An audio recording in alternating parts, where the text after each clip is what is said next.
Mister রায়, আপনি একটা ব্যাপার বলবেন। আপনি এত নিশ্চিত হলেন কি করে যে খুনটা রাতেই হয়েছে?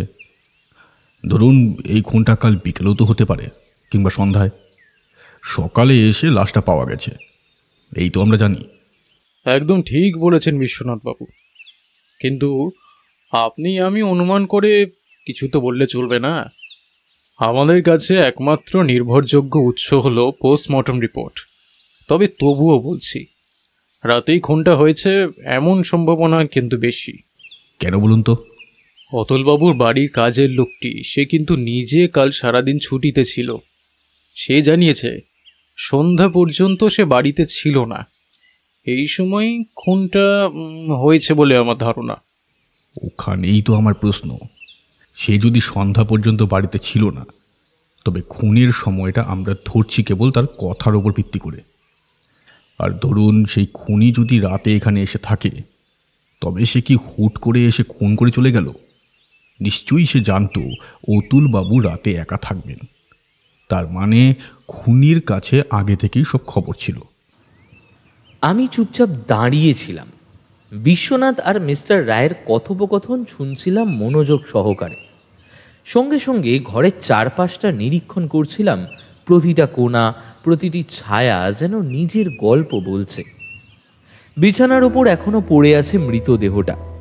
দেহটা উপুড় হয়ে বিছানায় পড়ে আছে, চলাচল করছে না একটু। পিঠের মাঝখানে একটা লম্বা ছুরি গাঁথা। ছুরির ফলা বেয়ে শুকনো রক্ত নেমে এসেছে নিচে। বিছানার চাদর ছুঁয়ে গেছে।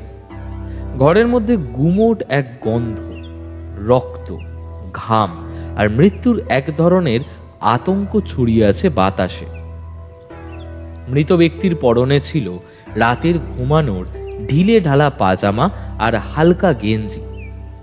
স্পষ্ট বোঝা যাচ্ছে খুনটা ঘটেছে গভীর রাতে, ঘুমের ভেতরেই। আমার চোখ বারবার থেমে যাচ্ছিল ওই ছুরিটার দিকে।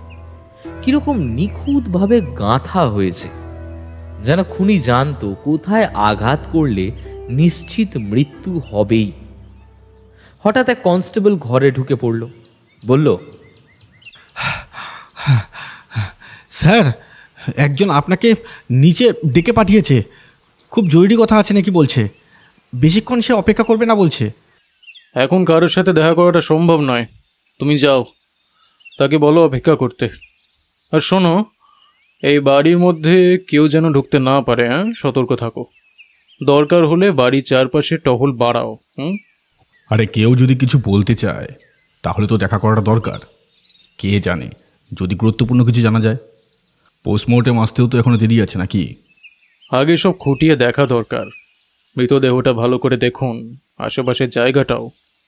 কাজের লোকটি যখন এসে পৌঁছেছিল তখন সে কিছু এলোমেলো জিনিস দেখে থাকতে পারে। তবে সে চালাক, বাড়িতে ঢুকে সোজা উঠে গেছে দোতলায়, এই ঘরেই। ওটাই তো সবচেয়ে অদ্ভুত বিষয়। সে এসে সরাসরি দোতলায় উঠে গেল, নিচে কিছু না দেখে। আর মৃতদেহ দেখে তো সবাই প্রথমে চিৎকার করে। সে তখন ভয়ে বেরিয়ে পাশের বাড়ি থেকে টেলিফোন করে পুলিশ ডাকে, কিন্তু চিৎকার করে কাউকে ডাকলো না। এটা তো স্বাভাবিক আচরণ নয়। এই কথাগুলো মাথার মধ্যে ঘুরছিল, আর যেন ঘরের নিস্তব্ধতা আরও বেশি গাঢ় হয়ে উঠেছিল। একটা চাপা রহস্য, অদৃশ্য কোনো সত্যি এখনো আমাদের চোখের আড়ালে লুকিয়ে আছে। সৌরভ, তুমি একটা বিষয় ভুলে যাচ্ছ। যাকে আমরা বারবার কাজের লোক বলে ডেকে নিচ্ছি, সে কিন্তু এই বাড়ির সাধারণ কাজের লোকেদের মতো নয়। হ্যাঁ, সে এখানে কাজ করে ঠিকই, কিন্তু তার কাজটা খুবই সীমিত। বাড়ির অন্যান্য কাজের জন্য আলাদা লোক রয়েছে। এই ব্যক্তি দুপুরের একটু আগে আসে, বিকেলের দিকেই থাকে বেশি। সে শুধু একজন সাধারণ কর্মচারী নয়, সে শিক্ষিত, বোঝদার, গুছিয়ে কথা বলতে পারে। তার সঙ্গে অতুলবাবুর আরেকটা সম্পর্ক আছে, একটা নির্দিষ্ট কাজ আছে যেটা তুমি এখনো জানো না। একটা কাজ করো, নিচে চলো। নিচে গিয়ে সব কিছু পরিষ্কার করে বলা যাবে। মিস্টার রায়, একজন কনস্টেবলকে অনুগ্রহ করে সিঁড়ির মাথায় পাহারায় রাখুন, যাতে কেউ উপরে উঠতে না পারে। বিশ্বনাথের কথাগুলো শুনে আমি একটু দ্বিধায় পড়ে গেলাম। মনে মনে একটু রাগও হলো। ও মাঝে মাঝে এমন কিছু কথা বলে দেয় রায়ের সামনে যেগুলো না বললেও চলে। এখন এই মুহূর্তে ওর এসব মন্তব্যের মানেটা কি? আমি হয়তো একটু সন্দেহ করেছিলাম লোকটাকে, তাতে এমন কি দোষ? লোকটার আচরণই তো এমন ছিল। যেভাবে সে নিচু হয়ে বসেছিল, যেভাবে বসার ঘরের কোণার চেয়ারটায় গা এলিয়ে বসেছিল, তাতে কোথাও মনে হয়নি সে চিন্তায় আছে বা আতঙ্কিত। তার চোখে মুখে না ছিল শোকের রেখা, না ছিল উদ্বেগ। একজন সাধারণ মানুষ এরকম পরিস্থিতিতে যে দিশেহারা হয়ে যায়, তা তো ওর মধ্যে একটুও দেখিনি। সিঁড়ি বেয়ে নিচে নামতেই চোখে পড়ল সে আগের জায়গাতেই বসে আছে।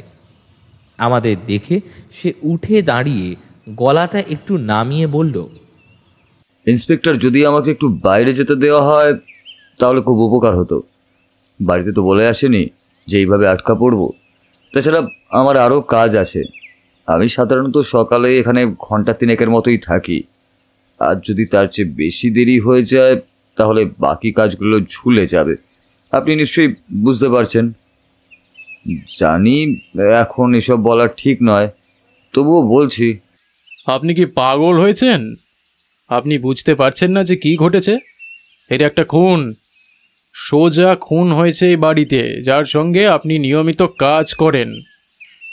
আপনি সেই বাড়িতে উপস্থিত ছিলেন, এমন অবস্থায় আপনি এখন বাইরে যেতে চাইছেন? বাহ! এই মুহূর্তে পুলিশের সন্দেহের কেন্দ্রে রয়েছেন আপনি। ইন্সপেক্টর, আমাকে সন্দেহ করার তেমন কিছুই নেই, কারণ এই খুনে আমার কোনো স্বার্থ নেই। খুনের কোনো মোটিভ সে আমি খুঁজে পেলাম না। আমি কাল সারাদিন বাড়িতে ছিলামই না। আজ খুব ভোরেই আমি বাড়িতে ফিরেছি, তারপর নির্ধারিত সময়ে বাড়িতে এসে পৌঁছেছি। এখানে এসে যখন আমি মৃতদেহ দেখি তখনই আমি আতঙ্কিত হয়ে পাশের বাড়ি থেকে টেলিফোন করে পুলিশ ডাকি। আপনি চাইলে যাচাই করতেই পারেন আমি কোথায় ছিলাম, কখন ফিরেছি, সব কিছুই। আমি পাশে দাঁড়িয়ে প্রান্তিকের কথাগুলো খুঁটিয়ে খুঁটিয়ে শুনছিলাম। সত্যি কথা বলতে তার কথাগুলোতে আত্মবিশ্বাস ছিল। মুখের ভঙ্গি, শরীরী ভাষা, চোখে মুখে যেন কোনো চাপা আতঙ্ক নেই। তবুও ঠিক যেন কোথাও কিছু মিলছে না। সে সত্যি নির্দোষ, নাকি অতিরিক্ত আত্মবিশ্বাসেই নিজের পেছনের সত্যিটা লুকিয়ে ফেলেছে, কিংবা সে এতটাই ঠান্ডা মাথার যে নিজেকে পুরোপুরি নিরপরাধ হিসাবে স্থাপন করেই খেলাটা খেলছে। মিস্টার রায় তার দিকে কিছুক্ষণ তাকিয়ে রইলেন। ঘরের বাতাসটা যেন খানিকটা ভারী হয়ে উঠল। নিচের এই কথোপকথনের মধ্যেও ওপরতলার ঘরের রক্তাক্ত বিছানার দৃশ্যটা বারবার মাথার মধ্যে ভেসে উঠেছিল। লোকটার কথাবার্তায় একটা অদ্ভুত ছন্দ ছিল। কথার ভেতরে কোথাও যেন একটা প্রচ্ছন্ন আত্মরক্ষা ছিল, যেন খুব হিসেব করে বলা প্রতিটা শব্দ।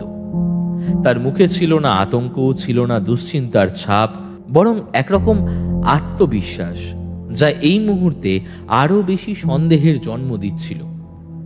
মনে হচ্ছিল সেই যেন খুনটা করেছে, আর ঠিক সেই কারণেই এমনভাবে কথা বলছে যাতে পুলিশের চোখে নিজেকে নিরপরাধ প্রমাণ করা যায়। এখন আমি জানি পুলিশের কাজই হলো প্রশ্ন করা, সন্দেহ করা। আপনি আমায় প্রশ্ন করবেন, এমনকি যদি আপনার মনে হয় আপনি আমায় থানাতেও নিয়ে যেতে পারেন। আপনার সেই অধিকার আছে, কিন্তু মনে রাখবেন আমারও কিছু অধিকার আছে। আমি আমার কাজটাও জানি, আর সেই অধিকার অনুযায়ী আমি আপনার কাছ থেকে সাহায্যও চাইতে পারি। অন্ততপক্ষে যতটুকু আইন আমি জানি তাতে তাই লেখা আছে। তাহলে আপনার আইন অনুযায়ী এখন আমাদের কি করা উচিত? বিশ্বনাথবাবু, আপনাকে আমি চিনি মানে শুধু পরিচিত নই, আপনার প্রতি একটা শ্রদ্ধাবোধও রয়েছে। তাই শুধু এটুকুই বলবো, আমার সত্যি আর শহরের বাইরে যাওয়া দরকার। একটা গুরুত্বপূর্ণ কারণে দুপুরেই বেরোতে হবে। আমি আগেই অতুলবাবুকে জানিয়েছিলাম, তাই আজ একটু তাড়াতাড়ি এসেছিলাম। যদিও এখন অতুলবাবু বেঁচে নেই, এই কথার পক্ষে সাক্ষ্য দেওয়ার কেউ আর নেই। তবে আপনারা চাইলে আমার উকিলের সঙ্গে কথা বলতে পারেন। প্রান্তিকের এই কথায় একটা অদ্ভুত স্তব্ধতা নেমে এলো। আমি দেখলাম বিশ্বনাথ আর রায় একে অপরের দিকে তাকালেন, কোনো ইঙ্গিতহীন এক দৃষ্টিতে। কিছুক্ষণ চুপ থেকে বিশ্বনাথ কিছু একটা ভাবল, তারপর হাত তুলে বাকিদের ইশারায় সরে যেতে বললেন। এরপর আমাদের মধ্যে শুধু 4 জন রইলাম, বিশ্বনাথ, রায়, প্রান্তিক আর আমি। আমরা বসার ঘরের পাশে ছোট্ট একটা ঘরে ঢুকলাম। দরজা বন্ধ হয়ে গেল। উকিল, তার মানে আপনি কোনো আইনি মামলায় জড়িয়ে পড়েছেন, আর সেই কারণেই কি আপনি অতুলবাবুর সঙ্গে ঘনিষ্ঠভাবে কাজ করতেন? বিষয়টা একটু জটিল, এই মুহূর্তে সবটা খুলে বলা সম্ভব নয়। তবে হ্যাঁ, দরকার হলে আমি আপনার সাহায্যের কথা ভাবছিলাম, যদিও এখনো সেই প্রয়োজন হয়নি। আসলে আমাদের পরিবার একটা আইনি জটিলতায় জড়িয়ে পড়েছে। প্রায় বছরখানেক আগে আমরা এই শহরে চলে আসি, কিন্তু আমাদের পুরনো বাড়িতে এক গুরুতর সমস্যা রয়ে গেছে। আমার ঠাকুরদার মৃত্যুর পর বাবার সঙ্গে সম্পত্তি নিয়ে বিরোধ শুরু হয়। সেই সময় থেকেই ওখানে মাঝে মধ্যে যেতে হয় আমাকে। এখানে এসে আমি ওকালতির কাজ শুরু করি। অতুলবাবু তখন প্র্যাকটিস করা ছেড়ে দিয়েছেন, কিন্তু তিনি আমার আইনি সমস্যা বুঝতেন এবং আমাকে সাহায্য করতেন। শুধু তাই নয়, তিনি একটা নতুন কাজ শুরু করেছিলেন, আইন, অপরাধ, মনস্তত্ত্ব এবং আদালতের অভিজ্ঞতা নিয়ে কিছু বই লেখার পরিকল্পনা করেছিলেন। আমি তাকে সেই লেখার কাজে সাহায্য করতাম। সকালে বাড়িতে এসে আমরা একসাথে আলোচনায় বসতাম। সন্ধ্যাবেলা অনেক সময় ফোনেও কথা হতো। আমি তার চিন্তাধারা, অভিজ্ঞতা এবং কেস স্টাডি নিয়ে নোট তৈরি করতাম। তিনি একসময় একজন নামকরা ক্রিমিনাল লয়ার ছিলেন। তার কাছে অপরাধের মনস্তত্ত্ব ছিল গবেষণার মতো এক জগৎ। অতুলবাবু যে একজন প্রাক্তন ক্রিমিনাল লয়ার ছিলেন সেটা আমি জানতাম, কিন্তু এমন একটা গভীর কাজ করছেন সেটা জানা ছিল না। আপনার কি মনে হয় এমন কাজের মধ্যে কেউ হঠাৎ করে এমন কিছু করে ফেলতে পারে? মানে অতুলবাবুকে এভাবে খুন করা, এটা কি তার ব্যক্তিগত জীবনের কোনো অংশ থেকে জন্ম নেওয়া কিছু? এই প্রশ্নের উত্তর দেওয়া কঠিন। তার কাজ, তার অতীত কিংবা ব্যক্তিগত জীবনে যদি এমন কিছু থেকে থাকে সেটা তো উনিই ভালো জানতেন। তবে আমি এটুকু বলতে পারি, যারা অপরাধের গভীরে ঢুকে কাজ করেন তারা অনেক সময় নিজের অজান্তেই বিপদের মুখোমুখি হয়ে পড়েন। ঘরের ভিতরটা তখন আরো নিঃশব্দ হয়ে উঠল। বাইরের দিক থেকে হালকা একটা কনস্টেবলের আওয়াজ ভেসে আসছিল, কিন্তু ভেতরে শুধু চোখের ভাষা চলছিল। আপনি যেভাবে অতুলবাবুর বিষয়টা বলছিলেন তাতে তো বোঝাই যাচ্ছে যে আপনি ওনার সম্পর্কে অনেকটাই জানতেন, কি তাই না? আমি তো আগেই বললাম ইন্সপেক্টর, আপনি আমায় সন্দেহ করতেই পারেন, তবে একটাও প্রমাণ আপনার কাছে নেই। পুলিশের কাছে অনুমান নয়, প্রমাণই আসল। না হলে আদালতে এই কেস গিয়ে শেষমেশ খারিজ হয়ে যাবে। আমার মতে এখন আপনার আসল কাজ হওয়া উচিত অতুলবাবুর খুনের পেছনের সত্যিটা খুঁজে বের করা। কিন্তু আপনি তো কাল ছুটি নিয়েছিলেন, বলেছিলেন বাড়ির আইনি সমস্যাটা দেখবেন। তাহলে আজ আবার ছুটি নেওয়ার কি দরকার পড়ল? কাল পুরো বিষয়টা মেটেনি, উকিলের সঙ্গে কথা বলতে হয়েছিল। কিছু কাগজের সই সাবুত বাকি ছিল, সেই কারণেই আজও যাওয়ার দরকার হচ্ছিল। তবে আপনি যদি চান বিশ্বনাথ বাবু, আমি আমার উকিলের সঙ্গে আপনাকে কথা বলিয়ে দিতে পারি, তাহলেই আপনি পুরো ব্যাপারটা বুঝতে পারবেন। আমি জানি না কেন, কিন্তু আমার মন বারবার বলছিল এই প্রান্তিক আর অতুলবাবুর সম্পর্কটা শুধু আইনি কাজের মধ্যেই সীমাবদ্ধ ছিল না। এর মধ্যে আরো কিছু আছে, গভীর, গোপন, জটিল। আর প্রশ্নটা থেকেই যাচ্ছে, অতুলবাবুকে খুন করার প্রয়োজনই বা কার হতে পারে? কেন যেন মনে হচ্ছে যেই ব্যক্তি রাতের বেলা তার বাড়িতে এসেছিল সে ছিল এমন কেউ যাকে অতুলবাবু চিনতেন, এমন কেউ যার উপস্থিতি তার কাছে স্বাভাবিক ছিল। আরে বিশ্বনাথ বাবু, আমরা তো একেবারে ভুলেই গেলাম সেই লোকটার কথা। হ্যাঁ, আরে সেই যে বলেছিল কিছু বলার আছে, কথা বলতে চায়। ঠিক বলেছেন, ওকে এক্ষুনি নিয়ে এসো। কনস্টেবল সৌরভ, ওকে সঙ্গে নিয়ে আসো। আর আশেপাশে যদি কেউ কিছু দেখে থাকে বা শুনে থাকে তাদেরও জেরা করে এসো। আমরা আর বেশি সময় নষ্ট করতে পারি না, পোস্টমর্টেম রিপোর্ট পাঠাতে হবে। আর হ্যাঁ, প্রান্তিকবাবুকে ছেড়ে দেওয়া যেতে পারে, তবে প্রান্তিকবাবু, আশা করি আপনাকে বুঝিয়ে বলতে হবে না, আপনি এই শহর ছেড়ে কোথাও যাবেন না। আপনার যেটুকু কাজ সেটা দ্রুত শেষ করে ফিরে আসবেন। সমস্ত কথাবার্তা ও দায়িত্ব আপনার উকিলকে জানিয়ে রাখবেন। যদি আপনি বাইরে যান অথবা গা ঢাকা দেন তাহলে সেটা আপনার জন্য সমস্যার হবে, কারণ আপনিও জানেন একটা খুন হয়েছে। এরপরে কি হতে পারে সেটা আপনার বুঝতে বাকি থাকার কথা নয়। আমি কোথাও যাব না, আমি শুধু চাইছিলাম আমার বাড়িতে একটা বার্তা পাঠাতে, যাতে বাড়ির লোক উকিলকে গিয়ে সবটা জানিয়ে দেয়। তাহলে আমার যাওয়ার আর প্রয়োজন হবে না। আমার কাজ শুধু এটুকুই ছিল, একটা কাগজে সই, সেটা আমার উকিল নিজেই করে আসতে পারবেন। তারপরে যদি আপনারা চান আমি সারাটা দিন আপনাদের সঙ্গেই থাকবো। আমি সহযোগিতার জন্য প্রস্তুত। এই কথার শেষে বিশ্বনাথ হঠাৎ একটু হেসে ফেললেন, কিন্তু সেই হাসির মধ্যে স্পষ্ট একটা অনিশ্চয়তা ছিল। প্রান্তিক যা বলছে তার কতটা বিশ্বাসযোগ্য আর কতটা বানানো সেটা যেন বুঝে উঠতে পারছিলেন না। আমি আর রায় ধীরে ধীরে ঘরের বাইরে বেরিয়ে এলাম। মনের ভেতরটা খুঁতখুত করছিল। প্রান্তিকবাবুর কথা বলার ধরন, চোখের চাহনি আর যুক্তির ভেতর যেন একটা অদৃশ্য পর্দা ছিল। তিনি যেন কিছু একটা আড়াল করছেন, যা তার কথার ভেতরে থেকেও বাইরে বেরোচ্ছে না। আপনার বন্ধু বিশ্বনাথ বাবু অনেক কেসই সমাধান করেছেন, তাতে কোনো সন্দেহ নেই, কিন্তু এবার যেন মানুষ চেনার ক্ষেত্রে একটু ভুল করে ফেলছেন বলেই মনে হচ্ছে। জানেন তো, আমার কেন যেন মনে হচ্ছে এই প্রান্তিক বাবুই এই খুনের পেছনে আছে। একটা কথা আপনি ভেবে দেখুন, অতুলবাবু যে সন্ধেবেলা বাড়িতে ফিরে আসবেন এটা তো অন্য কেউ জানতো না।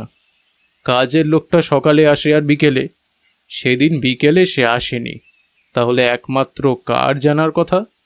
হ্যাঁ, শুধুই ওই প্রান্তিক বাবুর। এই কথার শেষে আমরা দুজন থেমে গেলাম। চারপাশে যেন হঠাৎ এক গভীর নীরবতা নেমে এলো। কিন্তু মিস্টার রায়, এত সবের মধ্যেও একটা কথা যেন বারবার মাথায় আসছে। আমরা এখনো অনেক কিছুই জানি না, কোথাও যেন একটা ফাঁক থেকেই যাচ্ছে। আমি কথাটা শেষ করতে পারিনি। হঠাৎ সামনের দিক থেকে একজন মধ্যবয়স্ক লোক আমাদের দিকে এগিয়ে এসে বললেন, আমি একটু কথা বলতে চাই। যদি দয়া করে এখনই একটু সময় দেন তাহলে আপনাদেরই সুবিধা হবে। লোকটার মুখে ছিল হালকা উত্তেজনা, কিন্তু গলায় ছিল চাপা গম্ভীরতা। আমরা তার কথা শুনে একটুও সময় না নিয়ে তাকে সঙ্গে করে নিয়ে এলাম। পথে হাঁটতে হাঁটতেই লোকটা, যার নাম জয়ন্ত, নিচু গলায় বলল, আমি যা দেখেছি হয়তো খুব বড় কিছু নয়, কিন্তু আমার মনে হচ্ছে সেগুলো জানানো দরকার। ঘরে প্রান্তিকবাবু আর বিশ্বনাথ চুপ করে বসে আছেন। তাদের সামনে বসানো হলো জয়ন্তবাবুকে। লোকটির চেহারা মাঝারি গড়নের, মুখে গম্ভীরতা, মাথার সামনের অংশে বড় টাক, চোখে মোটা চশমা আর গলায় কণ্ঠস্বরে হালকা কাঁপুনি। তিনি চারিদিকে একবার তাকিয়ে নিয়ে একটু ইতস্তত করে বললেন, দেখুন, অতুলবাবুর সঙ্গে আমার আলাপ দীর্ঘদিনের। উনি ছাদে গেলে মাঝে মাঝে আমার সঙ্গে দেখা হতো। আমি নিজেও ব্যবসা করতাম, তবে এখন আর কিছু করি না। একা মানুষ, সারাদিন নিজের ঘরেই থাকি। একটা কাজের লোক আছে, সেই সব কিছু সামলে নেয়। আমি বই পড়ি আর গান বাজনার দিকে একটু ঝোঁক আছে। হারমোনিয়াম বাজাই, সেই সূত্রেই ছাদে যেতাম। ওখানেই মাঝে মাঝে অতুলবাবুর সঙ্গে কথা হতো। হ্যাঁ, এই কথাটা প্রান্তিকবাবু বলেছিলেন, কিন্তু আপনার কেন মনে হলো যে আমাদের সঙ্গে এই বিষয়ে কথা বলাটা দরকার? আসল কথা এখনো বলিনি। দুদিন আগে আমি দেখলাম অতুলবাবুর বাড়িতে একটা লোক এসেছে। আমি ছাদে ছিলাম, সেখান থেকেই দেখলাম অচেনা এক ব্যক্তি এসে ঢুকলো। সেদিন ওই বিকেলের দিকের কথা। একটু পরে অতুলবাবুকে দেখলাম সেই লোকটার সঙ্গে বাইরে বেরিয়ে গেলেন। কোথায় যেন গিয়েছিলেন। পরে যখন ফিরলেন তখন একাই। একা? তার মানে লোকটা আর সঙ্গে ছিল না? না, আমি জিজ্ঞেস করায় উনি বললেন ওটা তার পুরনো বন্ধু, তাকে স্টেশনে ট্রেনে তুলে দিয়ে এসেছেন। কথাটা বললেন হেসে, কিন্তু আমি ঠিক জানি না কেন মনে হচ্ছিল কিছু একটা যেন ঠিক নেই। এই মুহূর্তে মনে হচ্ছিল জয়ন্তবাবুর এই কথা গুরুত্ব পাওয়া উচিত। একটা অচেনা লোক, যার আগমনের পরদিনই অতুলবাবুর মৃত্যু, আর সে ব্যক্তি এখন কোথায়? তারপর সন্ধ্যের দিকে আমি আবার ছাদে গিয়েছিলাম বই আনতে। তখন দেখলাম অতুলবাবুর উপরের ঘরে আলো জ্বলছে, মানে উনি তখন ঘরেই আছেন, কিন্তু নিচের ঘরের আলো একেবারে নিভে। দরজা বন্ধ কিনা বোঝা যাচ্ছিল না। ভাবলাম একবার গিয়ে দেখি, কিন্তু কি মনে হলো যে থেমে গেলাম, আর গেলাম না। রাতে খাওয়া দাওয়া সেরে যখন আবার নিজের ঘরে গেলাম, তখন আবার দেখলাম নিচের ঘরের আলো জ্বলছে, উপরের ঘরের আলোও জ্বলছে। ভাবলাম হয়তো কিছু খুঁজতে বেরিয়েছেন নিচে, কিন্তু এর অল্প কিছুক্ষণ পরেই আমি যখন একটা বই নিতে বাইরে বেরোলাম, দেখি 2 ঘরের আলোই নিভে গেছে। আপনি বলতে চাইছেন খুব অল্প সময়ের মধ্যে উনি 2 ঘরের আলো জ্বালালেন, নিভালেন, কিন্তু আপনি কাউকে যাতায়াত করতে দেখেননি? হ্যাঁ, এটুকুই বলতে চাইছি।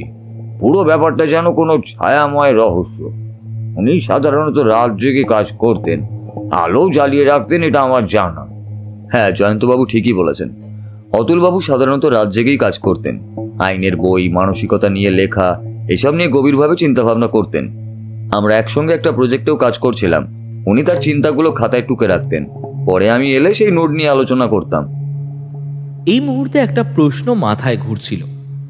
এই বন্ধু যাকে অতুলবাবু ট্রেনে তুলে দিয়েছিলেন, তার পরিচয় কি কেউ জানে? কেউ তাকে দেখেছে?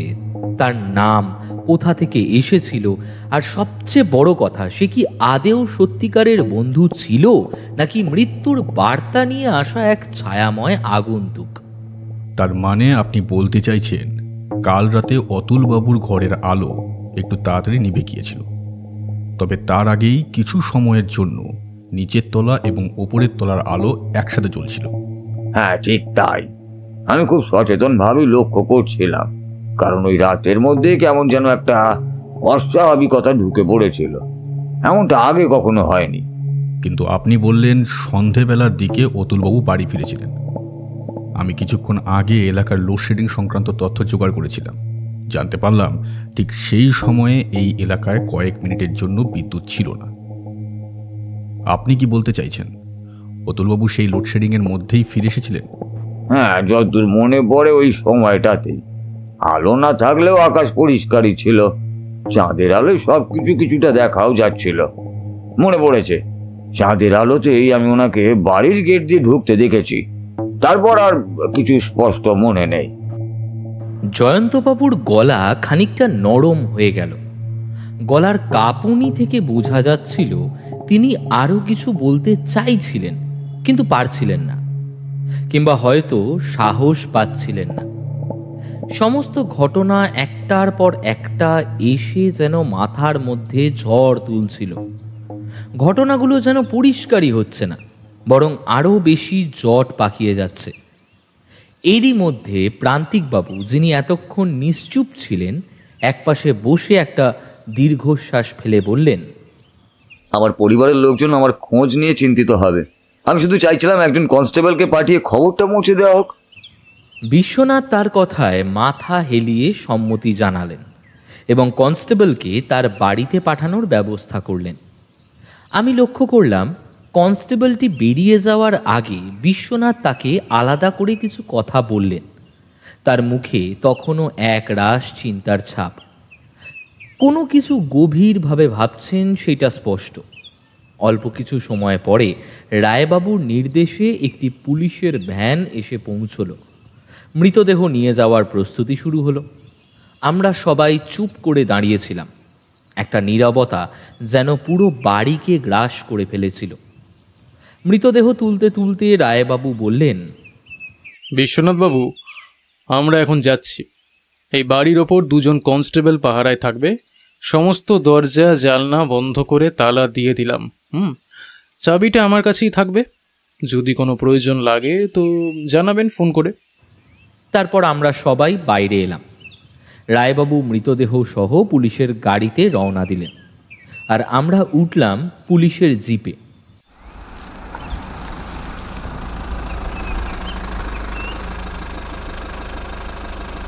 পুলিশের জিপ আমাদের বাড়ির কাছে নামিয়ে দিল। বাড়িতে ঢুকে হাত মুখ ধুয়ে খেতে বসলাম। হরিদার গরম গরম লুচি আর আলুর দমের গন্ধে একটু স্বস্তি পেলাম। খেতে খেতেই বিশ্বনাথ হালকা হেসে বলল, রবিবারের সকালটা এমনভাবে শুরু হলো সৌরভ। একটা ফোন আর একটা মৃতদেহ, দিনটা বোধহয় আর স্বাভাবিক যাবে না। কিন্তু তুমি প্রান্তিকবাবুকে একটু বেশি ভরসা করে ফেলছো না? লোকটা যদি এই সমস্ত ঘটনার সঙ্গে জড়িয়ে থাকে, তুমি তো নিজেই বলো প্রমাণ ছাড়া যেমন কাউকে দোষী ভাবা যায় না, তেমনই নিরপরাধও ভাবা যায় না। বিশ্বনাথ তখন লুচিতে আলু তুলে মুখে ভরল। খাওয়ার মাঝেই চিবোতে চিবোতে উত্তর দিল, প্রান্তিকবাবু মানে ওই যে অতুলবাবুর বাড়িতে দেখা হলো সেই প্রান্তিকবাবু? দেখো, আমি কাউকে এখনই অপরাধী ভাবছি না, আবার নিরপরাধও মনে করছি না, শুধুই পর্যবেক্ষণ করছি। আমি তো ওনাকে শহর ছেড়ে যাওয়ার নিষেধ করে দিয়েছি। কিন্তু তাকে বাড়ি যেতে দিলে কেন? আটকানো যেত না? আরে সেটাই তো পয়েন্ট। তুমি ভাবছো আটকালে ভালো হতো, কিন্তু তখনই আসল সমস্যা শুরু হতো। তুমি ভেবে দেখো, এই মুহূর্তে যদি আমরা ওনাকে পুলিশের হেফাজতে তুলে দিই, তাহলে মানুষের দৃষ্টি চলে যাবে তার দিকেই। মিডিয়া, প্রতিবেশী সবাই চিন্তিত হয়ে পড়বে। তার থেকেও বড় কথা, তাহলে আমাদের পক্ষে প্রমাণ জোগাড় করা কঠিন হয়ে যাবে। প্রমাণ জোগাড় করতে অসুবিধা হবে কেন? বিশ্বনাথ তখন থেমে গেল। চোখে দৃষ্টি স্থির বলে মনে হচ্ছিল। পরবর্তী কথাগুলো বলার আগে সে অনেকটা ভাবছে।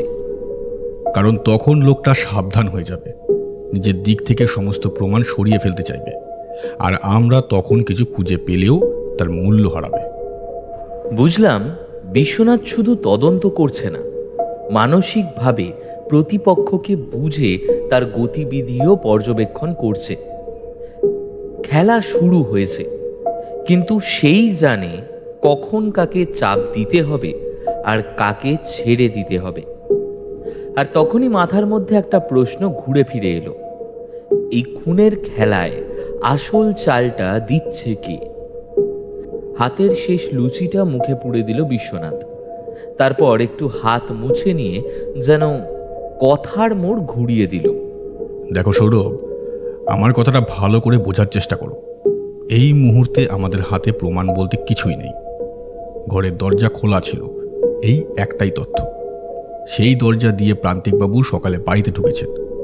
এখন তিনি কি প্রমাণ দিতে পারবেন যে তিনি সেদিন সকালে সত্যিই বাড়ি ফিরেছিলেন?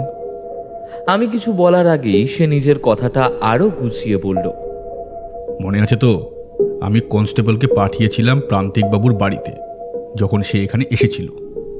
সেটা আমি এমনি এমনি করিনি। আমি চেয়েছিলাম কনস্টেবল গিয়ে ওর পরিবারের থেকে তথ্য জোগাড় করুক, যাতে সেই তথ্য পরে রায়বাবুর হাতে যায়। আর রায়বাবুর হাতে মানেই সেটা আমার হাতে। তারপর একটু থেমে গিয়ে আমার চোখের দিকে তাকিয়ে বলল, ভাবো তো, যদি প্রমাণ পাওয়া যায় যে প্রান্তিকবাবু সেদিন ভোরবেলাতেই বাড়ি ফিরেছেন, তবে তুমি কি তাকে সন্দেহ করবে? না, তিনি যদি ভোরে সত্যি ফিরে থাকেন তাহলে তো তার ওপর সন্দেহের জায়গা নেই। তবে জয়ন্তবাবু বলেছিলেন অতুলবাবুর এক বন্ধু এসেছিলেন সেদিন। হ্যাঁ, ঠিক তাই। অতুলবাবুর সেই বন্ধুকে প্রান্তিকবাবু দেখেছেন, এবং বিশ্বাস করো, তার কথায় আমি বুঝেছি প্রান্তিকবাবুর সেই লোকটিকে একেবারেই পছন্দ হয়নি। তার মতে অতুলবাবুর মতো একজন দক্ষ উকিলের এমন একজন বন্ধু থাকতে পারে, এটা বিশ্বাস করতেই তার অসুবিধা হয়েছে। তারপর হালকা গলায় কিন্তু গভীর ইঙ্গিতে বলল, আরেকটা কথা শুনলে তুমি আরও অবাক হবে। প্রান্তিকবাবু নিজে থেকেই বলেছিলেন খুনের দিন অর্থাৎ শুক্রবার তিনি দেশের বাড়িতে যাওয়ার কথা ভাবেননি, বরং তিনি যেতে চেয়েছিলেন রবিবার, আজকের দিনটা। কিন্তু তাকে নাকি অতুলবাবুই বলেছিলেন ওই দিন চলে যেতে। অতুলবাবুই বলেছিলেন যেতে খুনের ঠিক আগের দিন? হ্যাঁ, এবং এই কথাটা আমার খুব খটকা দিচ্ছে। ভেতরে ভেতরে মনে হচ্ছে কিছু একটা গোলমাল আছে। কে জানে, হয়তো অতুলবাবু নিজেই বুঝতে পেরেছিলেন কিছু একটা ঘটতে চলেছে। যাই হোক, এখন আমাদের কাজ হলো সেই বন্ধুটিকে খুঁজে বের করা, যিনি এসেছিলেন অতুলবাবুর বাড়িতে। প্রান্তিকবাবু বলেছিলেন তার নাম জগন্নাথ কুণ্ডু। তার বাড়ি সোনারপুরের কাছে কোথাও। আমি দাসবাবুকে বলে দিয়েছি খোঁজ নিতে।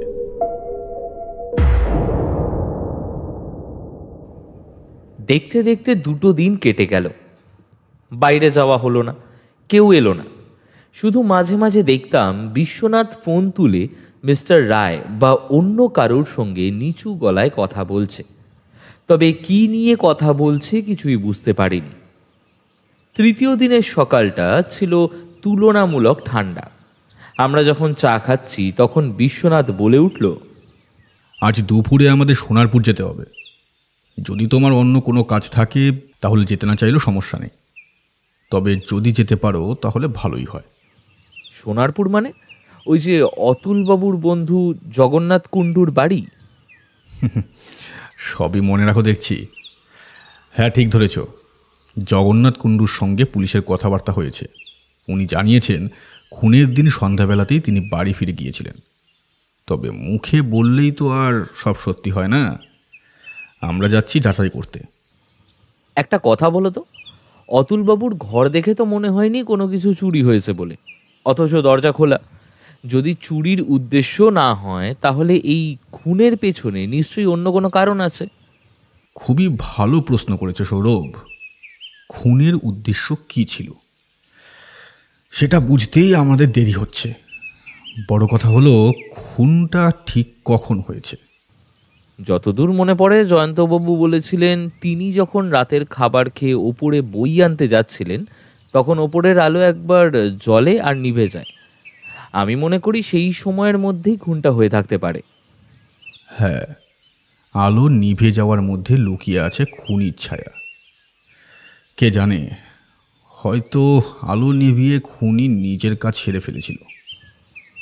তারপর সে এক দৃষ্টে জানলার বাইরে তাকালো, মনে মনে খুঁজছে সেদিনের রাতের সমস্ত টুকরো টুকরো রহস্যকে। আমি জানতাম এই তদন্তের আসল মোড় এখনো আসতে খুব দেরি নেই। পোস্টমর্টেম রিপোর্ট বলছে অতুলবাবুর মৃত্যু হয়েছে রাত 8টার দিকে। একটু এদিক ওদিক হতে পারে, তবে 10টা নয় সেটা নিশ্চিত। আর জয়ন্তবাবু তো প্রতিদিন রাত 10টায় রাতের খাওয়া শেষ করেন, অর্থাৎ খুন হওয়ার সময়টা সেই রাত 10টার অনেক আগেই, যখন গোটা পাড়াটা লোডশেডিংয়ে অন্ধকারে ডুবে গিয়েছিল। তারপর গলায় একটু কৌতুক মিশিয়ে বলল, জানো, আমি খোঁজ নিয়ে জেনেছি সেই সন্ধ্যা 8টার খানিক আগে লোডশেডিং হয়েছিল। তখনই জয়ন্তবাবু ছাদ থেকে দেখেছিলেন অতুলবাবু ফিরে আসছেন।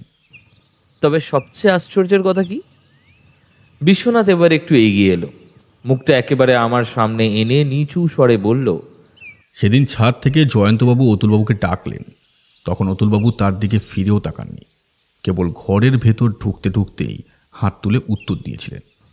তাতে কি হয়েছে? হয়েছে, কারণ অতুলবাবু এর আগে কখনো এমনটা করেননি।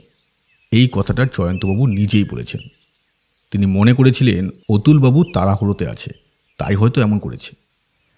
কিন্তু তুমি একবার ভেবে দেখো সৌরভ, সেটা কি আদৌ অতুলবাবু ছিলেন? কি বলছো? তবে কি? আমি জানি না, আমি নিজেও পুরোপুরি নিশ্চিত নই। তাই তো বলছি এখনই বেরিয়ে পড়া দরকার। আগে দেখা করে আসি জগন্নাথবাবুর সঙ্গে, তারপর সব কিছু ঠান্ডা মাথায় ভাবা যাবে।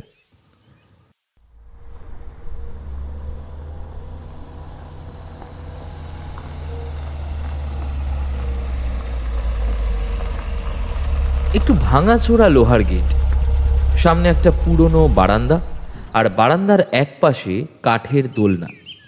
আমরা পৌঁছতেই একটা তরুণী আমাদের ভেতরে নিয়ে এলো। ঘরের ভিতরে একটা নরম আলো, আর তার মাঝখানে বসে আছেন জগন্নাথ কুণ্ডু, চোখে চশমা, মুখে অভাবনীয় বিষণ্ণতা। আমি তো এখনো বিশ্বাস করতেই পারছি না মিস্টার রায়, এমন একটা ঘটনা ঘটলো, তাও এত তাড়াতাড়ি। সেদিন সন্ধ্যার ঠিক একটু আগে অতুল আমায় স্টেশন পর্যন্ত দিয়ে গেল। আমি ট্রেনে উঠলাম,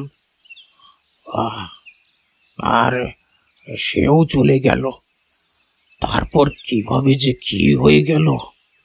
অতুলবাবুর কাছে কি এমন কোনো দামি কিছু ছিল যেটা কেউ চুরি করতে চাইতে পারে, কিংবা কারোর সঙ্গে কোনো শত্রুতা? দামি কিছু? আমার তো তেমন কিছু চোখে পড়েনি। আর অতুলের কোনো শত্রু সেটা আমি বলতে পারবো না। সত্যি বলতে কি, অতুলের সঙ্গে আমার দেখা এই কয়েক বছর পরে। এক সময় আমরা একসাথে প্র্যাকটিস করতাম, কিন্তু তারপরে নানান কারণে দূরত্ব তৈরি হয়। ও কোথায় আছে তাও জানতাম না।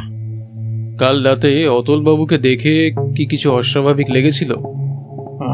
জানি না, অস্বাভাবিক বলতে তো কিছু একটা যেন লুকাচ্ছিল, একটু অস্থির ছিল, মুখে হাসি, কিন্তু চোখে যেন কিছু চাপা কষ্ট। যদি সত্যি অতুলবাবু জানতো কেউ তাকে খুন করতে আসবে, তাহলে কি সে আপনাকে কিছু বলতো না? বলতো নিশ্চয়, তবে আবার এটাও ঠিক, আমি তো বললাম অনেক বছর পর ওর সঙ্গে দেখা, হয়তো একদিনের মধ্যে কেউ সবকিছু খুলে বলে না। ঠিক তখনই এক তরুণী, সম্ভবত জগন্নাথবাবুর মেয়ে, চায়ের ট্রে নিয়ে এসে সামনে রাখল।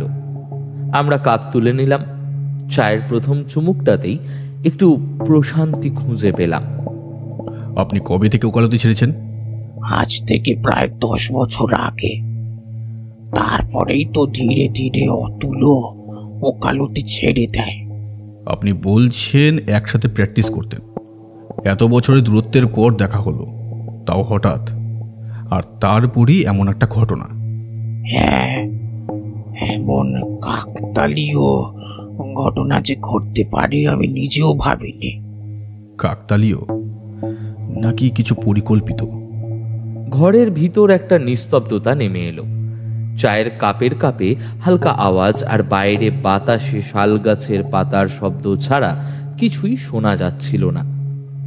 আমি আসলে 5 বছর দেশের বাইরে ছিলাম প্র্যাকটিসের জন্য, এখানে থাকিনি। পরিবার এখানে থাকলেও আমি থাকতাম না, তাই অতুল হয়তো এমন কিছু বলেছিল। তবে আসল কথা, আপনাদের তো এখনো অতুলের খুনিকে খুঁজে বের করাটা জরুরি, তাই না? হ্যাঁ, অবশ্যই। আমরাও আমাদের সাধ্যমতো চেষ্টা চালিয়ে যাচ্ছি। বিশ্বনাথবাবু নিজের মতো করে খোঁজ চালাচ্ছেন। তবে সত্যি বলতে কি, এখনো আমাদের হাতে তেমন দৃঢ় কোনো প্রমাণ আসেনি। পাশের বাড়িতে এক ভদ্রলোক কিছু একটা দেখেছেন, সেই বিষয়ে আসলে আপনার সঙ্গে একটু কথা বলতেই চেয়েছিলাম। আমি এই কথাবার্তার মাঝে চারপাশটা একবার ভালো করে দেখে নিলাম। একটা ছোট্ট একতলা বাড়ি হলেও 3টে বড় ঘর পাশাপাশি সাজানো। প্রতিটা ঘরেই একটা করে জানালা, আর জানালার পাশে পর্দা ঝুলছে।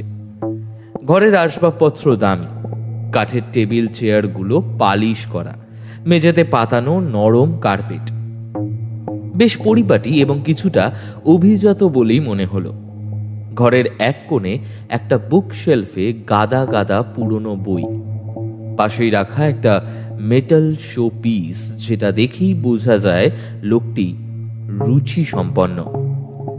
আশা করি ভবিষ্যতে যদি আমাদের আপনার সাহায্য দরকার হয়, আপনি সেটা দিতে কুণ্ঠাবোধ করবেন না।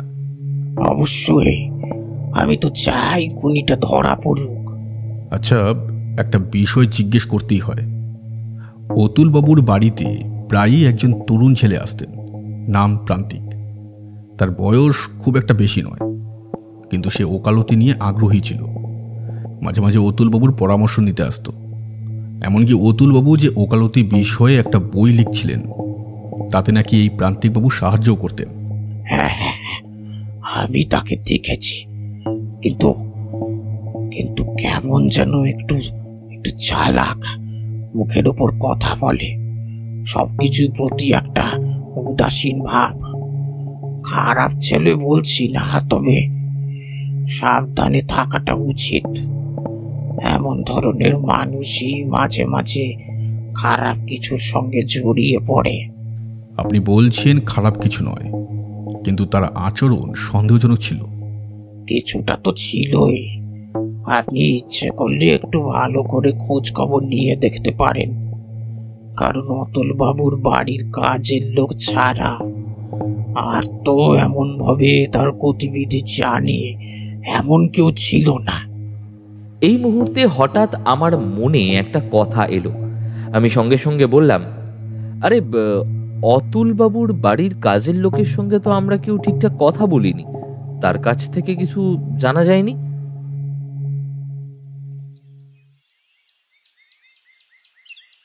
বাড়ির বাইরে বেরিয়ে এলাম আমরা। রোদের আলো একটু নরম হয়ে এসেছে। সামনের রাস্তার ধারে একটা কাক বসেছিল, হঠাৎ ডানা মেলে উড়ে গেল। আমি একটু পাশ ফিরে বিশ্বনাথকে প্রশ্নটা করলাম, কাজের লোকেদের থেকে কিছু জানা গেল? খবর নেওয়া হয়েছে। যেদিন সকালে সে বাড়িতে গিয়েছিল তখন সে অতুলবাবু এবং জগন্নাথবাবু দুজনকেই বাড়িতে দেখতে পেয়েছে। কিন্তু আশ্চর্যের বিষয় হলো সে প্রান্তিকবাবুকে দেখতে পায়নি, অথচ আগে প্রতিদিনই দেখে এসেছে। তার মানে ওই দিন সকালে প্রান্তিক আসেনি? না, তবে সে সন্ধ্যাবেলায় এসেছিল। কাজের লোক বলেছে সন্ধ্যায় বাড়িতে এসেছিল, কিন্তু দরজা বন্ধ দেখে ফিরে যায়। এটা ঘটেছে লোডশেডিংয়ের খানিক আগে। অর্থাৎ ঠিক লোডশেডিং শুরু হওয়ার সময় কিছু আগে এসেছিল। তার মানে খুনটা তখনই ঘটেছিল কি? হতে পারে খুনটা তার আগেই হয়েছে, আর দরজা বন্ধ দেখে সে ফিরে গিয়েছে যাতে কেউ দেখে না ফেলে। আমি কথা না বাড়িয়ে জিপের দিকে এগিয়ে গেলাম। গাড়িতে উঠে বসতেই দেখি দাসবাবু কিছুক্ষণ ধরে বিশ্বনাথের সঙ্গে কথা বলছে। বিশ্বনাথ কিছু একটা ব্যাখ্যা করছে, দাসবাবু মাথা নেড়ে বুঝে নিচ্ছে সেটা। বিকেলের দিকে আমরা পৌঁছলাম জয়ন্তবাবুর বাড়িতে। একটা শান্ত নির্জন পাড়া।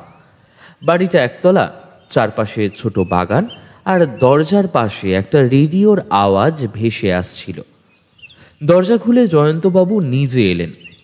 উনি একা মানুষ এবং দেখে বোঝাই যায় তার কাজের লোকই সব কিছু সামলে রাখে। আমাদের বসতে দিয়ে নিজের হাতে চা তৈরি করে আনলেন ভদ্রলোক। কাপে ধোঁয়া ওঠা গরম চা আর গন্ধে একটা দেশি দারচিনির টান। চায়ে চুমুক দিতে দিতে আমি ভাবলাম, এই মানুষটি লোডশেডিংয়ের সময় সত্যি অতুলবাবুকে দেখেছিলেন তো, নাকি কেউ আর একজন ছিল সেই ছায়ার পেছনে? বিশ্বনাথ চুপচাপ বসেছিল, কিন্তু আমি জানি তার মাথায় ঠিক এখনই কিছু একটা গুছিয়ে উঠছে। ঘরের কোণে রাখা ছোট্ট একটা বাতি ঘরের আবছা অন্ধকারটাকে খানিকটা দূরে ঠেলছে। জানলার পাশে রেডিওটা নিঃশব্দ, আর টেবিলের ওপর ধোঁয়া ওঠা 3 কাপ চা রাখা। জয়ন্তবাবু একটু চিন্তিত মুখে চায়ের কাপে চুমুক দিচ্ছেন। বিশ্বনাথ বাবু, আপনি কি কিছু বুঝতে পেরেছেন? কারণ কয়েকটা দিন তো কেটে গেল, আর আমি নিজেও কিছু বুঝে উঠতে পারছি না। একটু একটু করে ধাঁধাটা মিলছে। তবে একটা জিনিস জানতে চাই, যেদিন আপনি অতুলবাবুকে ছাদ থেকে ডাকছিলেন, তিনি কি আপনার দিকে তাকিয়ে কথা বলেছিলেন? না না, কথা বলেননি, শুধু হাত তুলেছিলেন। কোন হাত তুলেছিলেন? এই প্রশ্নে জয়ন্তবাবু হঠাৎ থমকে গেলেন। মুখে একটা হালকা দ্বিধা, চোখে একটু অস্থিরতা। বলতে গিয়েও যেন গলা শুকিয়ে এলো তার। সেটা আমি লক্ষ্য করলাম। এতে তো ভাবার কিছু নেই। আপনি জানেন অতুলবাবু বাঁ হাতি ছিলেন, তাহলে স্বাভাবিকভাবে তিনি বাঁ হাতি হাত তুলবেন। হ্যাঁ, ঠিকই বলেছেন, বাঁ হাতই তো তুলেছিলেন। আমি ঠিক বাঁ হাত। বিশ্বনাথ কিছুক্ষণ জয়ন্তবাবুর মুখের দিকে এক দৃষ্টে তাকিয়ে থাকলেন, যেন কোনো চিহ্ন খুঁজছেন।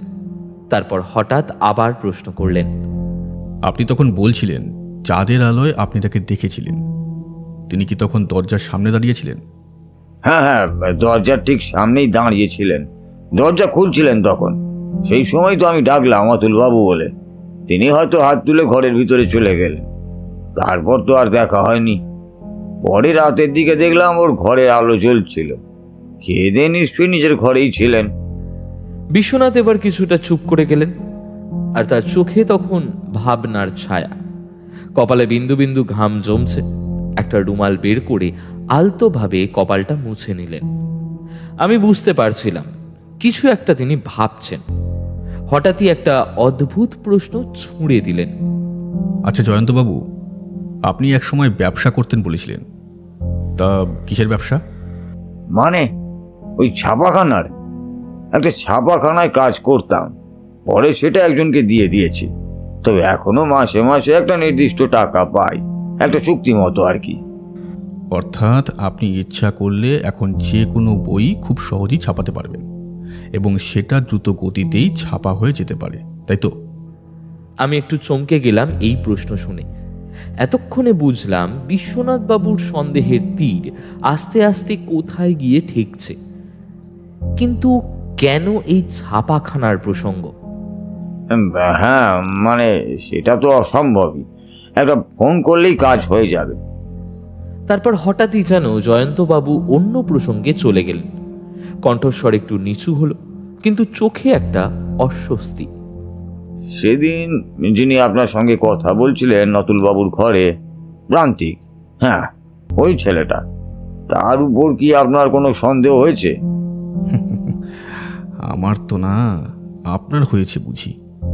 বলা তো যায় না, আমার তো মনে হয় সেই ছেলেটাই কিছু করেছে। নিশ্চয়ই অতুলবাবুর কাছে কিছু এমন ছিল যেটা সে চেয়েছিল নিজের করে নিতে। হয়তো সেদিন সকালে ওরাই এসেছিল কিছু নিতে, কেউ দেখে ফেলেছে, তাই পাশের বাড়িতে গিয়ে পুলিশকে খবর দিয়েছে।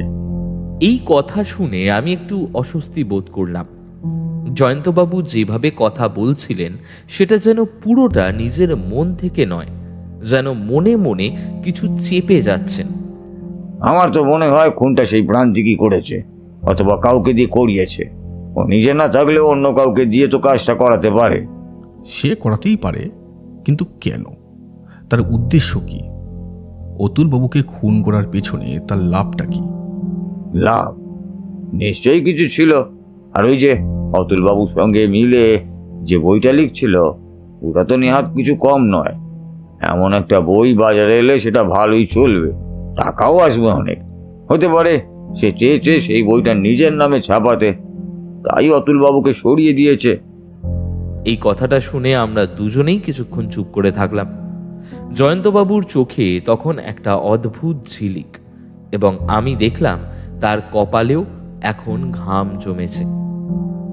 হতে পারে, কিন্তু এটা কি সত্যি এতটাই সরল, নাকি এর আড়ালে আরো কিছু লুকিয়ে আছে? বিশ্বনাথ আমার দিকে তাকিয়ে রইলেন। তার চোখে তখন নতুন এক সিদ্ধান্তের ছায়া। আমি বুঝলাম এই কথোপকথনের মধ্যে কোথাও একটা ফাঁক, একটা অসঙ্গতি ধরা পড়ছে তার চোখে। বিশ্বনাথ ধীরে ধীরে এগিয়ে এলেন টেবিলের দিকে। জয়ন্তবাবুর মুখে তখন কেমন একটা সাদা ভাব, যেন কেউ গলা টিপে ধরে আছে তার। না, অস্বাভাবিক নয় জয়ন্তবাবু। তবে অতুলবাবুর সেই বইয়ের পেছনে প্রান্তিকবাবুই একমাত্র ব্যক্তি, এটা আমি বলছি না। ওর সঙ্গে আরও অনেকেই থাকতে পারে, এবং তাদের মধ্যে কেউ একজন বা সবাই মিলে অতুলবাবুকে সরিয়ে দেওয়ার মতলব করতে পারে, খুন করেও ফেলতে পারে, এমনভাবে যাতে সত্যিটা চিরকাল চাপা পড়ে যায়। জয়ন্তবাবু চোখ নামিয়ে চুপচাপ বসে রইলেন। কিন্তু তখনই বিশ্বনাথ একটা থেমে থেমে বলা শব্দে আঘাত হানলেন। আচ্ছা, একটা কথা জানেন তো, অপরাধ করা, অপরাধকে আড়াল করা, দুটো শাস্তি কিন্তু সমান। আপনি নিশ্চয়ই সেটা জানেন। এই কথাটা শুনে আমার নিজেরই গায়ে কাঁটা দিয়ে উঠল। এতটা সরাসরি অভিযোগ, অথচ আমি দেখলাম জয়ন্তবাবু চুপ করে বসে আছেন, একদম নিস্পন্দন। তার চোখে একটা ধরা পড়ে যাওয়ার আতঙ্ক। আমি কিছু বলতে যাব, ঠিক তখনই বিশ্বনাথ একটা ইশারায় আমাকে থামিয়ে দিলেন। মিথ্যে চাপা দিতে গিয়ে আপনি অনেক মিথ্যে বলে ফেলেছেন জয়ন্তবাবু, আর নয়। এখনই বলুন সত্যি কি, না হলে এরপরে আর আপনার সামনে বাঁচার কোনো রাস্তা খোলা থাকবে না বলছি। জয়ন্তবাবু প্রথমে হকচকিয়ে গেলেন, যেন বুক ধক ধক করে উঠল, কিন্তু তারপর জোর গলায় একটা সাহস এনে বললেন, আপনি আপনি কি বলতে চাইছেন বিশ্বনাথ বাবু? আমি কেন মিথ্যে চাপা দেবো? আমি তো কিছুই জানি না এইসব ব্যাপারে। আপনি নিশ্চয়ই কোথাও ভুল করছেন। আমি আপনাকে যা বলেছি সবই সত্যি। বিশ্বনাথ এবার একটু কঠোর গলায় বলল, না, আপনি সব বলেননি, এবং যেটুকু বলেছেন তা সত্যি নয়। আপনি বলেছিলেন সেদিন খাওয়া দাওয়ার পরেও আপনি ওপরের ঘরে গিয়ে দেখেছেন আলো জ্বলছে। আপনি দেখেছেন ওপর নিচে উভয় ঘরের আলো। কিন্তু আমরা আপনার কাজের লোকের সঙ্গে কথা বলেছি, সে বলেছে খাওয়া দাওয়ার পর আপনি ওপরে ঘরে যাননি একবারের জন্য। আপনি সন্ধ্যার একটু পরেই বাইরে বেরিয়ে গিয়েছিলেন, এবং যখন আপনি ফিরে আসেন তখন চারদিকে অন্ধকার, কারণ লোডশেডিং শুরু হয়ে গিয়েছিল। দ্বিতীয়ত, আপনি বলেছেন আপনি ছাদ থেকে অতুলবাবুকে ঘরে ঢুকতে দেখেছেন, সেটাও আপনি দেখেননি। জয়ন্তবাবু এবার একটু নড়ে চড়ে বসলেন। গলা কেঁপে উঠল তার। কি বলছেন কি আপনি? আমার কাজের লোক এসব বলেছে? ও মিথ্যে বলেছে। নিশ্চয়ই ও কারোর সঙ্গে মিলে গেছে। ও আমায় ফাঁসানোর জন্যই সব বলছে। বিশ্বনাথ কিছু বললেন না, চুপচাপ পাশ থেকে ডাক দিলেন, ও হরিদাস, একটু সামনে এসো তো। হরিদাস জয়ন্তবাবুর কাজের লোক। বিছানার পাশ থেকে ধীরে ধীরে এগিয়ে এলো, সোজাসুজি বিশ্বনাথের দিকে তাকিয়ে মাথা নাড়ল। তুমি যেমন বলেছিলে, আরেকবার বলো এখানে। হ্যাঁ বাবু, সেদিন রাতে খাওয়ার পর বড়বাবু বাইরে গিয়েছিলেন। যখন ফিরলেন তখন লোডশেডিং চলছিল, আর ওপরের ঘরে আলো জ্বলছিল। মিথ্যে কথা, সব মিথ্যে। কত টাকা খেয়েছিস বল? কে তোকে দিয়েছে টাকা আমায় ফাঁসাতে? বল, সত্যিটা বল, সত্যিটা বল, তুই কার হয়ে কাজ করছিস?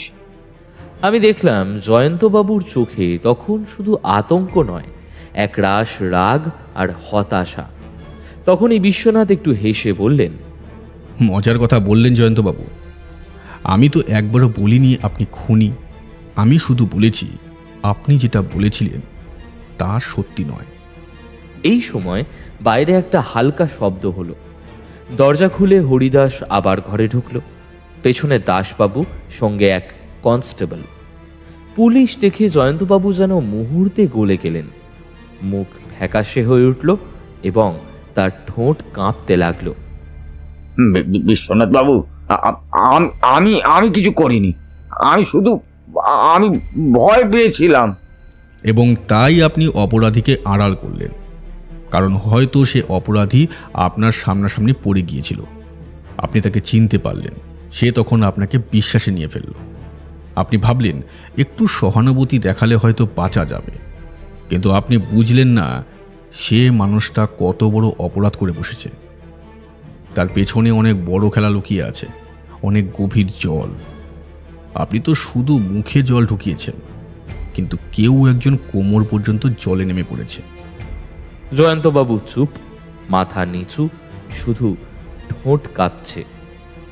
আমি আশাবাদী আপনি আদালতে ও পুলিশের সামনে সব সত্যি বলবেন, আর আপনার কথার ভিত্তিতেই আমরা শেষমেশ পৌঁছে যাব সেই আসল অপরাধীর কাছে। এক মিনিট দাঁড়াও। জয়ন্তবাবু যদি সত্যি একদম নিশ্চিতভাবে আসল অপরাধী না হয়ে থাকেন, তাহলে প্রশ্ন হচ্ছে আসল অপরাধী কে, আর এই অপরাধটা তাহলে করছেটাই বাকি? সেটা এখনই বলা যাবে না। পুরো সত্যটা জানতে হলে একটু অপেক্ষা করতে হবে। একথা তুমি আগামীকালই জানতে পারবে, আজ নয়। আজকের রাতটা কেটে যাক, আজ আর কিছুই প্রকাশ করা যাবে না। তবে একটা ব্যাপার নিশ্চিত, আজ রাতের মধ্যেই ওই ব্যক্তিকে ধরতে হবে। তার জন্য অবশ্যই একটা শক্তপোক্ত পুলিশি পাহারার ব্যবস্থা রাখতে হবে। জয়ন্তবাবু তো এখন আমাদের নজরে রইলেন, তিনি আমাদের হেফাজতে রয়েছেন। যদি দরকার হয় তাহলে ভবিষ্যতে তাকে আমাদের কাজে লাগানো যেতে পারে, বিশেষ করে কিছু তথ্য বের করার জন্য। মিস্টার রায়, আপনি অনুগ্রহ করে আপনার কাজ চালিয়ে যান। আপনি যদি সেদিন আমাকে সেই গুরুত্বপূর্ণ কথাটা না বলতেন, তাহলে আমি হয়তো আজও এই কেসের প্রকৃত রূপটা ধরতেই পারতাম না। সৌরভ, বুঝতে পারছি তোমার মাথাটা সম্পূর্ণভাবে কেটে গেছে। চিন্তা করো না, চলো এবার তোমায় বাড়ি পৌঁছে দিই। এরপর বাড়িতে গিয়ে তোমাকে গোটা ব্যাপারটাই খোলসা করে বুঝিয়ে বলবো। জয়ন্তবাবু তখন ভীষণভাবে ভেঙে পড়েছিলেন, মানসিকভাবে বিপর্যস্ত ছিলেন। তিনি চুপচাপ মিস্টার রায়ের ওপর সমস্ত দায়িত্ব ছেড়ে দিলেন। আর আমরা ত্রয়ী বাড়ি ফিরে এলাম ধীরে ধীরে।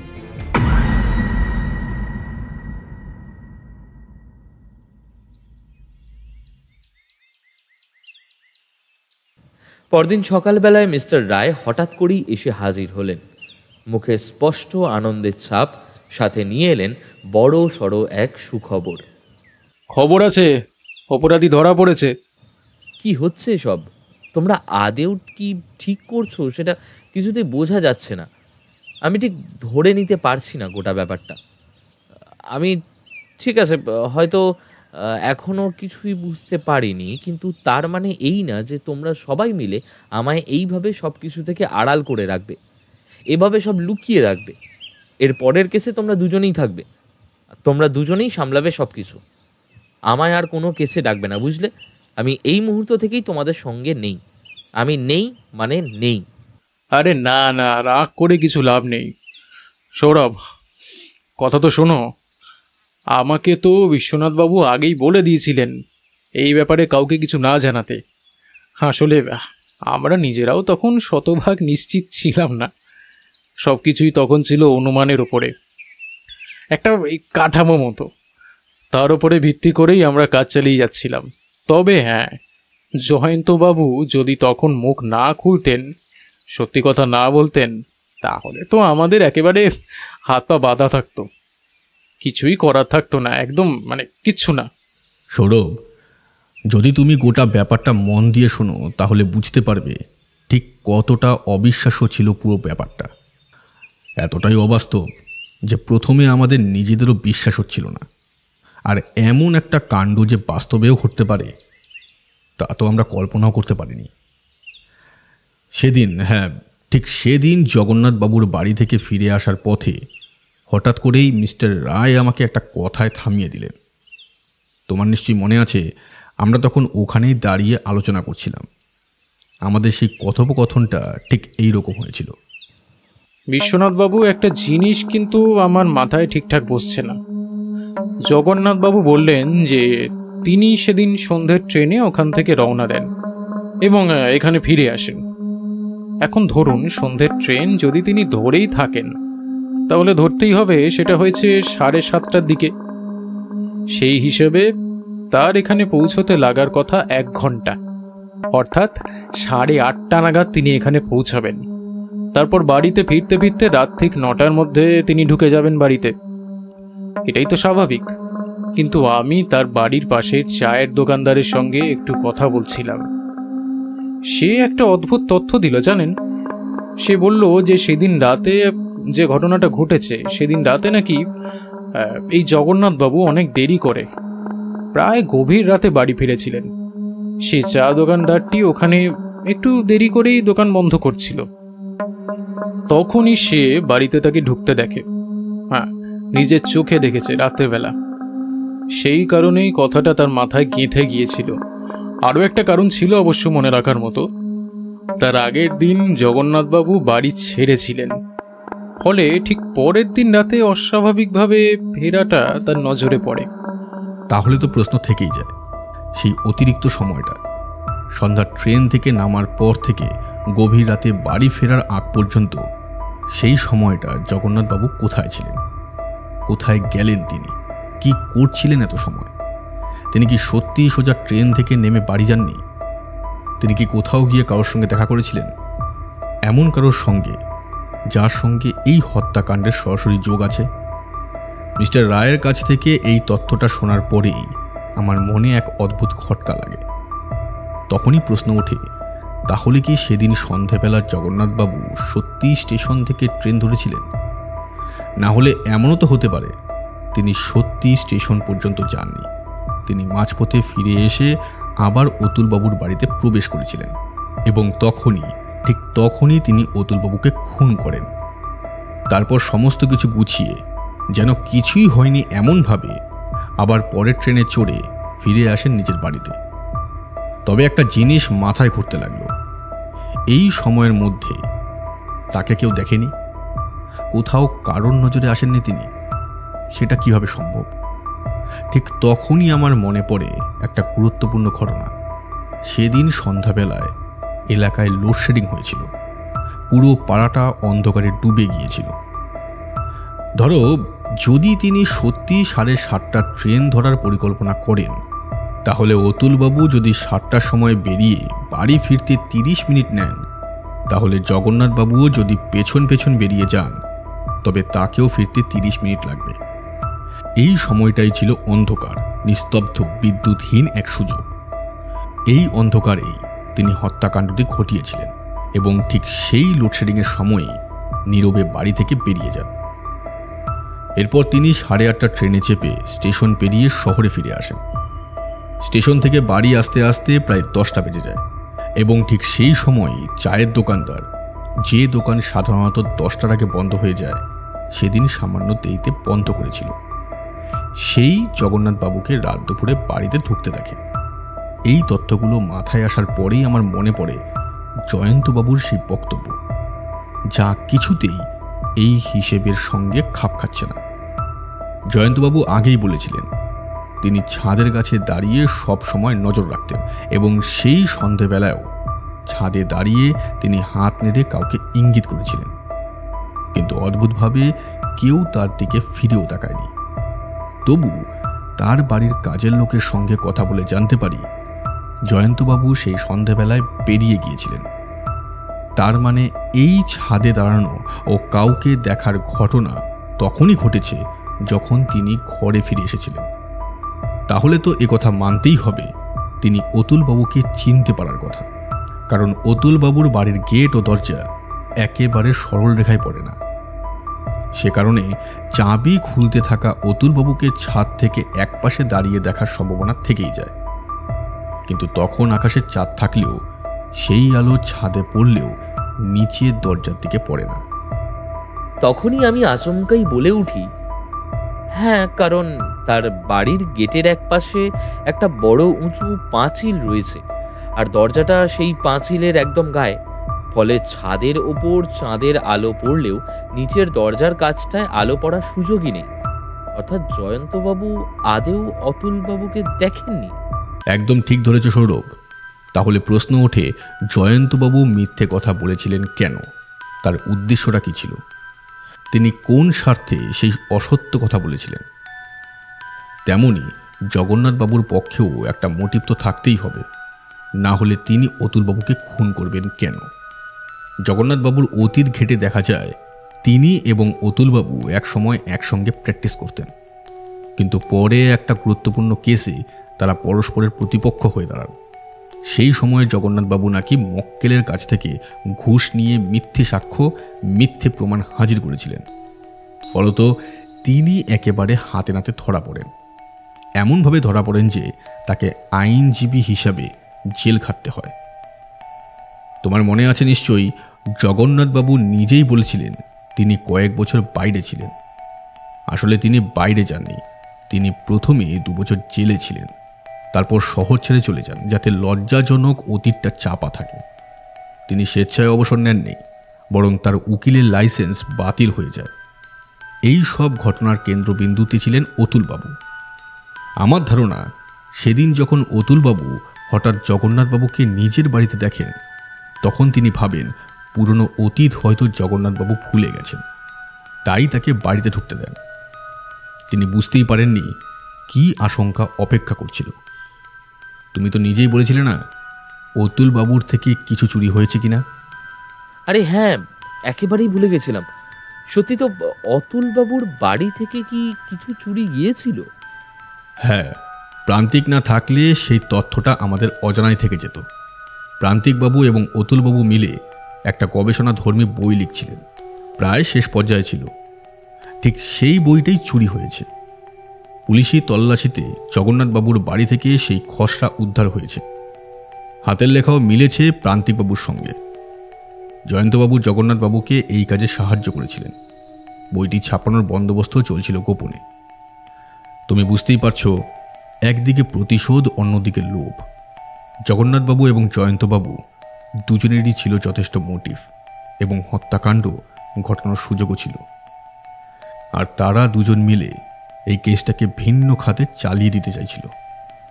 আমি একেবারে স্তব্ধ হয়ে গিয়েছিলাম। অবাক হয়ে ভাবছিলাম, মানুষের মাথায় এতটা ঠান্ডা পরিকল্পনা, এতটা সুগঠিত চক্রান্ত কিভাবে সম্ভব? এত কিছু জেনে বুঝে মনে হচ্ছিল যদি মিস্টার রায় তখন সেই কথাটা না বলতেন আর বিশ্বনাথ তার ভেতর থেকে সেই খটকাটা না ধরতেন, তাহলে আজও আমরা হয়তো প্রান্তিক বাবুকেই সন্দেহ করে চলতাম। ঠিক তখনই মিস্টার রায় বলে উঠলেন, সত্যি বলছি বিশ্বনাথ বাবু, প্রথম দিকে কিন্তু আমিও প্রান্তিক বাবুকেই সন্দেহ করেছিলাম। ভাবছিলাম তিনি এই কেসের নেপথ্যে রয়েছেন। অথচ উনি তো আমাদের দেশে একাধিক গবেষণায় অনেক সাহায্য করেছেন। কত অবদান ওনার। কথায় আছে না মিস্টার রায়, বাইরের চকচকে আবরণ দেখে কখনোই ভেতরের সত্যিকারের জিনিসটা বিচার করা যায় না। কি বলো সৌরভ, ঠিক বললাম তো? এই কথায় রায় হেসে ফেললেন। আমি আর চুপ থাকতে পারলাম না, হেসে উঠলাম আমিও। আমাদের সেই হাসির মধ্যে ছিল বিস্ময়, তৃপ্তি আর এক অনন্য আবিষ্কারের আনন্দ।